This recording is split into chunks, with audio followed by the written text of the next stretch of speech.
सबसे पहले आप सभी का स्वागत है राज फिजिक्स यूनिवर्स आपके प्यारे से चैनल पे, जिसमें हम पढ़ाते हैं आपको science class 9, class 10, class 11, class 12, जे और नीट। क्लास 9 की हम साइंस पढ़ाते हैं फिजिक्स, केमिस्ट्री, बायोलॉजी। क्लास 10 की भी साइंस पढ़ाते हैं फिजिक्स, केमिस्ट्री, बायोलॉजी। क्लास 11 की हम फिजिक्स पढ़ाते हैं, जे और नीट लेवल की। क्लास 12 की फिजिक्स पढ़ाते हैं, जे और नीट लेवल की। यदि आप नए हो तो इस चैनल से आप जुड़ सकते हो, आप साइंस को सीख सकते हो और ट्राई करेंगे। भैया आपको बहुत अच्छी तरह सिखा रहा है और मेरा नाम राज सिंह है, आप राज भैया पूछ सकते हो। ठीक है, तो स्टार्ट करेंगे। यस भैया स्टार्ट करेंगे। तो ध्यान रखना, हमारा अभी तक चैप्टर चल रहा था light reflection and refraction. Light reflection and refraction में हमने बहुत सारी चीजें कल गए, छोटे छोटे लेक्चर में हमने रिफ्लेक्शन पे वीडियो बना ली है।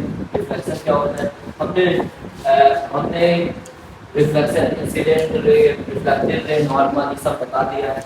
हमने type of reflection of light भी करा दिया है। Laws of reflection most important है भैया, मोस्ट इंपॉर्टेंट, एग्जाम में आएगा इस साल। अगला लेटरल इन्वर्जन भी करा दिया है। अगला स्फेरिकल मिरर क्या होता है ये भी बता दिया है इसलिए। और ये भाई आ सकता है कौन सा, लेटरल इन्वर्जन। ये भी रिपीट क्वेश्चन, इंपॉर्टेंट क्वेश्चन है, आप इसको लिख सकते हो। स्फेरिकल करा दिया है, कॉनकेव मिरर करा दिया है, क्या होता है कॉन्वेक्स मिरर तो करा दिया है, क्या होता है कॉनकेव, क्या होता है ये भी लेक्चर डाल दिया है। कॉन्वेक्स क्या होता है इसमें करके लेक्चर डाल दिया है। अब कुछ इंपॉर्टेंट टर्म्स होती हैं उनके बारे में आपको आज पढ़ना। क्या टर्म्स होती है ध्यान से भैया। पहली टर्म होती है पूल। क्या होती है पूल? क्या भैया पूल? ये पूल क्या होता है एक बार पढ़ लेते हैं। The pool is the centre point of the reflecting surface of the spherical mirror. Pool क्या होता है ना सुनना, जो पूल होता है ना क्या होता है सुनना, क्या होता है भैया, हमारा सेंटर पॉइंट। इसका सेंटर पॉइंट होता है reflective surface of the spherical mirror. अब ध्यान से भैया हमने दो प्रकार के मिरर, कितने प्रकार के मिरर पढ़े हैं? क्या बोला अभी फर्क तो पूल होता है, सेंटर पॉइंट होता है इसका रिफ्लेक्टिव सरफेस स्फेरिकल। ठीक है भैया। अब हमारे पास दो तरह के मिरर होते हैं, कितने तरह के मिरर होते हैं? दो तरह के। मैंने पढ़ा दिया है, एक होता है कॉन्वेक्स, एक होता है कॉन्वेक्स। यदि किसी मिरर की रिफ्लेक्टिव सरफेस अंदर की तरफ है और अब सरफेस बाहर की तरफ है, तो ये कौन सा मिरर कहलाता है? यदि रिफ्लेक्टिंग सरफेस अंदर की तरफ है और कॉन्वेक्स सरफेस बाहर की तरफ है, तो ये हमारा कहलाता है सीवीएम। क्या आता है? CM, concave.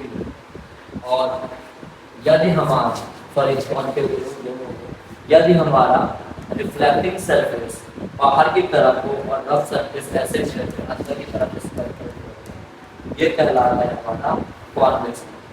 ये कॉन्केव हो चाहे कॉन्वेक्स, कॉन्केव हो चाहे कॉन्वेक्स, कॉन्केव हो चाहे कॉन्वेक्स हो। ये वाला हमारा कौन सा है? कॉन्केव। कौन सा मिरर है? Concave mirror. ये वाला कौन सा है? Convex, convex mirror. ये बोलते हैं कॉन्केव होते हैं कॉन्वेक्स। कॉन्केव और कॉन्वेक्स दोनों का जो मिरर है ना, स्फेरिकल मिरर है ना, कॉन्केव और कॉन्वेक्स है। इसका जो मिड पॉइंट होगा ना, इसका जो मिड पॉइंट होगा ना, इस मिड पॉइंट को क्या बोलूंगा मैं? पोल। क्या बोलूंगा? पोल। क्या बोलूंगा? पोल। ये मिड पॉइंट हमारा क्या कहलाएगा भैया? पोल कहलाएगा। कॉन्केव हो चाहे कॉन्वेक्स मिरर हो, उसका मिड पॉइंट क्या कहलाएगा? पोल कहलाएगा। पोल समझ में आ गया? क्लियर? यदि डाउट हो प्लीज कमेंट करना। क्या बोला अभी एक बार और समझ लेते हैं। क्या बोला एक बार और समझ लेते हैं। चाहे कॉन्केव मिरर चाहे कॉन्वेक्स, चाहे कॉन्केव हो चाहे कॉन्वेक्स, चाहे कॉन्केव हो चाहे कॉन्वेक्स, मिरर का क्या होगा? मिड पॉइंट जो होगा ना, जो हमारे इसका मिड पॉइंट होगा ना, उसको हम क्या बोलेंगे? पोल। मिड पॉइंट हम क्या बोलेंगे इसके? पोल। क्या बोलेंगे भैया? पोल। मिड पॉइंट कॉन्केव या कॉन्वेक्स, कॉन्केव या कॉन्वेक्स, कॉन्केव या कॉन्वेक्स मिरर का मिड पॉइंट जो होगा उसका पोल कहलाएगा। समझ में आया? यस भैया, पक्का? चलो आगे दूसरी बात है। मैं लेकिन centre of curvature, centre of curvature क्या होता है? ये क्या होता है सेंटर ऑफ कर्वेचर? ध्यान सुनना। The centre of curvature, centre of curvature होता है ना भैया, the centre of curvature is the centre of spherical sphere of which spherical mirror is found. अच्छा, centre of sphere of which the spherical mirror is found, मतलब क्या बोला भैया? जो सेंटर ऑफ कर्वेचर होता है, मैं समझा देता हूं। जो सेंटर ऑफ कर्वेचर होता है हमारे मिरर का, तो सेट देखो हमारा जो मिरर होगा ना किसी स्फीयर का पार्ट है, इस स्फीयर का सेंटर सी होगा, जो हमारा मिरर होगा ना किसी स्फीयर का पार्ट, किसी स्फीयर का पार्ट होगा इसमें, सही बोलता यार।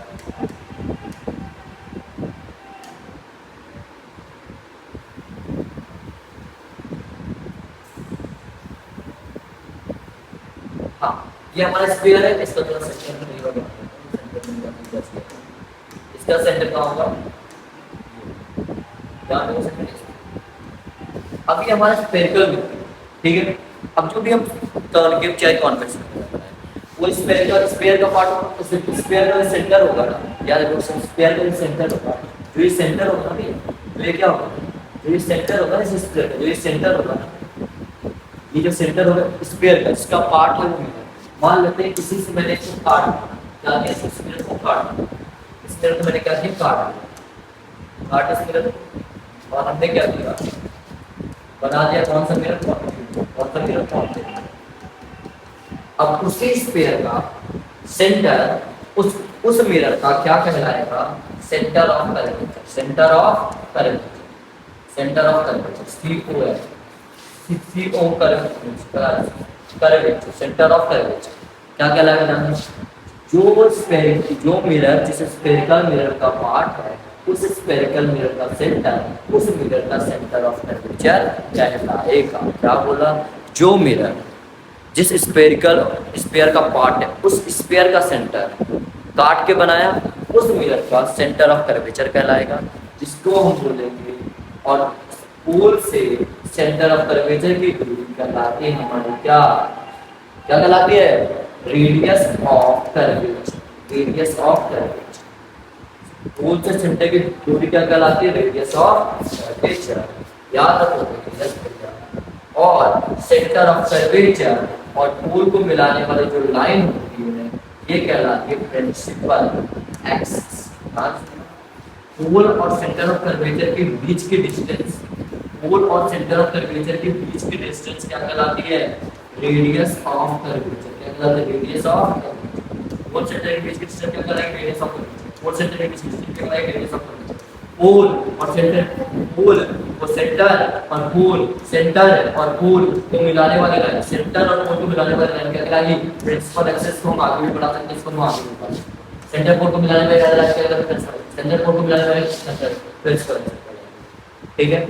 और पोल और सेंटर, पोल और क्या जाता है, पोल और सेंटर ऑफ कर्वेचर का मिड पॉइंट क्या कहलाता है, मिड पॉइंट क्या कहलाता है, कमेंट करो, पिछले लेक्चर में बताया है क्या कहलाता है, कमेंट करो। इसको बोलते हैं क्या, बताओ, सेंटर ऑफ कर्वेचर और पोल का मिड पॉइंट क्या होता है, कमेंट करो, ठीक है। तो ये लेक्चर हम यहीं पे खत्म करते हैं, और शायद हमने ये सारी चीजें हमने कर ली, मैंने समझा दिया रहेगा सब पर। सेंटर ऑफ एक रिलेशन देख लो, जो रेडियस होती है ना, रेडियस 2f के बराबर होती है। यहाँ जो हमारी ये जो हमारी ये रेडियस है ना r, और यहाँ पे होता है फोकस, इसकी लेंथ f यदि मान, फोकल लेंथ f मान, बोला है कि 2f होता है r के बराबर। मतलब फोकल लेंथ का दो टाइम क्या होता है, radius of curvature. Focal length का दो time radius of curvature, focal length का दो टाइम रेडियस ऑफ कर्वेचर। मतलब देखा, पोल और फोकस, प्रिंसिपल फोकस के बीच की दूरी क्या कहलाती है, फोकल लेंथ। इसके समान अक्सर नोट करते हैं, ठीक है। ये भी और बोला r जो होता है रेडियस ऑफ कर्वेचर, 2 टाइम होता है फोकल। यानी मैंने बोला आपको क्वेश्चन, यदि फोकल लेंथ आपकी 20 सेंटीमीटर है तो रेडियस ऑफ कर्वेचर क्या होगा, आप सीधे बोलोगे भैया r इक्वल टू 2f होता है, r इक्वल टू 2f। जी भैया f की वैल्यू 20 सेंटीमीटर, 2 × 20 सेंटीमीटर, ये आ जाएगा 40 सेंटीमीटर। मतलब रेडियस ऑफ कर्वेचर r की वैल्यू आ जाएगी 40 सेंटीमीटर। समझ में ना, ये चीज आप पढ़ लोगे, नोट ये करना, आई प्रोवाइड नोट्स, ठीक है। फिर आपको प्रिंसिपल एक्सिस, प्रिंसिपल फोकस, ये सब करके ना सुना, principal axis, principal focus, radius of curvature, ये वाला रिएक्शन, ये भी लिखा नहीं है, इसमें R equal to R equal to ये वाला relation R equal to radius of curvature two time focal length. ठीक है, थैंक यू बच्चों, पढ़ते रहो। नेक्स्ट टाइम मिलता है अगले लेक्चर पे। कैसा लेक्चर लगा, यदि अच्छा लगा तो मैं दोस्तों के पास शेयर करूँ, और राज फिजिक्स यूनिवर्स में जुड़े रहो और आगे बढ़ते रहेंगे और पढ़ते रहेंगे और सीखते रहेंगे physics. Albert Einstein. Thank you.